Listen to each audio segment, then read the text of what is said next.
You gotta check this out.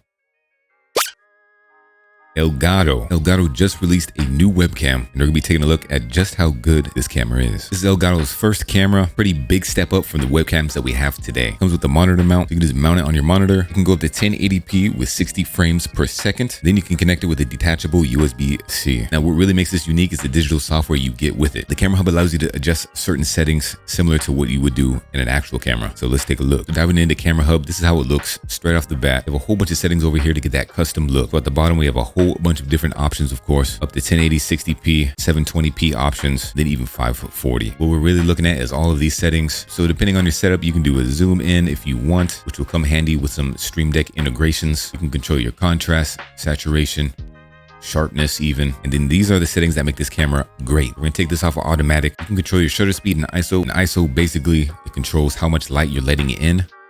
So we can tailor that to what we need. And then we can control the shutter speed as well. So we'll go with 60. We'll go back and ISO down to configure that. Then even white balance, you can control that as well.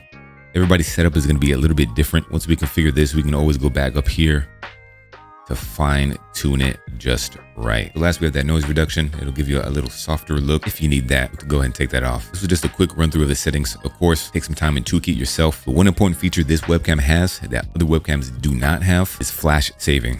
So if we go ahead and save this right now, boom, these settings will stay in place. So you don't have to go back into the settings every time you stream to redo these settings. I know some people were having problems with Logitech. They adjust their settings every stream. So this is phenomenal. You can save it and you don't have to worry about it anymore. So the Facecam looks great in the Camera Hub program. I'm gonna take you over to my stream setup to see how the camera actually looks in a gaming scenario. Cool. All right. So we imported the Facecam into our OBS software. We are still looking good right now. Awesome. We got our gaming scene configured in OBS. I put the webcam in.